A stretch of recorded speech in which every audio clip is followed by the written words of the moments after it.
ဘတ်တော်ကိုငါဖွင့်ပေးတဲ့ဘုရားသခင်ရဲ့နာမကိုအထူးပဲချီးမွမ်းပါတယ်ဒီနေ့ကျွန်တော်ဝင်ငါမဲ့တမန်ကျမ်းစာနှုတ်ကပတ်တော်ကတော့ရှင်မတ်တဲ့ခရစ်ဝင်အခန်းကြီး1ငယ်6ဖြစ်ပါတယ်ဒါဝိမင်းကြီးဒီဥရိယဤခေမိုးဖြစ်ဖူးတော့မိမတွေမြင်တော့သားရှလမုန်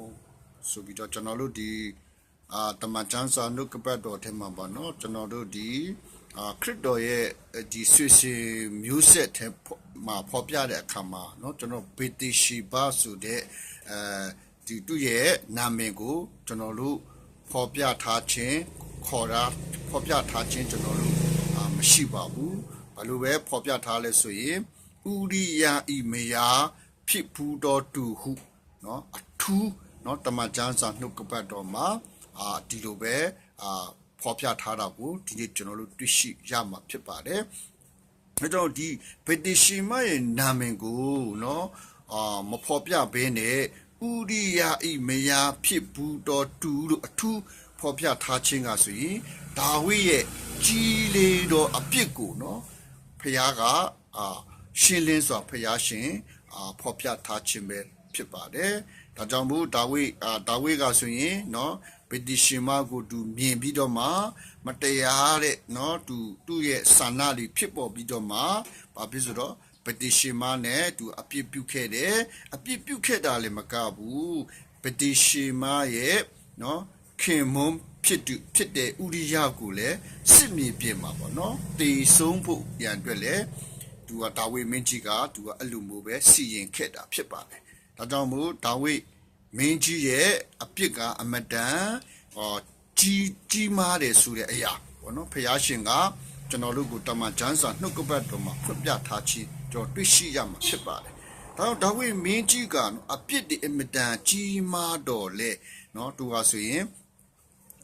ဖခင်သခင်ထံဘာဖြစ်လဲနောင်တနဲ့ဖခင်ရှင်ထံပြန်လှည့်လာတယ်ဆိုတာကိုကျွန်တော်တို့စာလံ51ထဲမှာကျွန်တော်တို့တွေ့ရှိရမှာဖြစ်ပါတယ်။နောက်ဒါဝိမင်းကြီးကနောင်တရတော့နှလုံးသားကိုကျွန်တော်တွေ့ရှိရမှာဖြစ်ပါတယ်ဒီစာလံ51ထဲမှာဒါကြောင့်စာလံ51အငယ်30မှာပေါ့နော်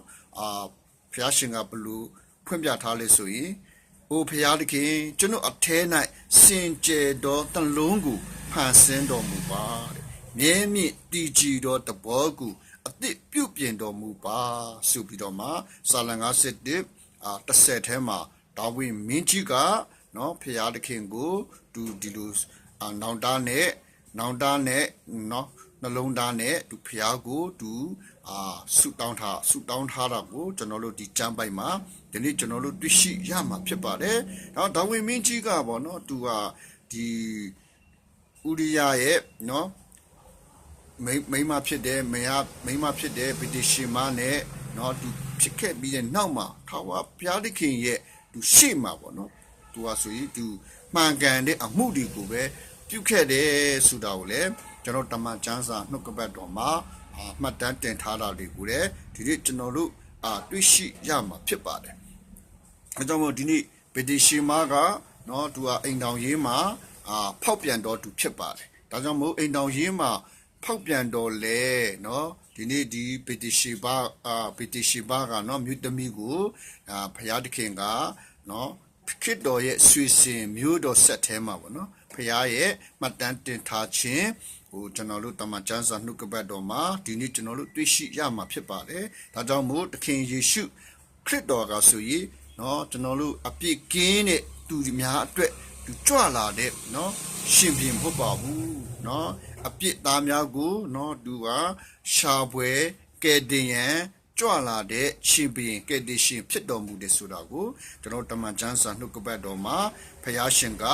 ကျွန်တော်တို့ကိုဖွင့်ပြထားခြင်းဖြစ်ပါတယ်အကြောင်းမို့ဒီနေ့ဖခင်သခင်ရဲ့ဂျေစုတော်ကကျွန်တော်တို့အပေါ်မှာအမတန်မှကြီးမားလွန်လာပါတယ်ဒီနေ့ကျွန်တော်တို့ကအပြစ်ကြောင့်နော်ကြာရှုံးတော်လဲအပြစ်သားဘွားကနေနော်ကျွန်တော်တို့ကဖခင်ရှင်ထံကျွန်တော်တို့ပြန်လှည့်လာမယ်ဆိုရင်ဖခင်သခင်ရဲ့ဂျေစုတော်၌ဒီကျွန်တော်တို့ကိုဖခင်ရှင်က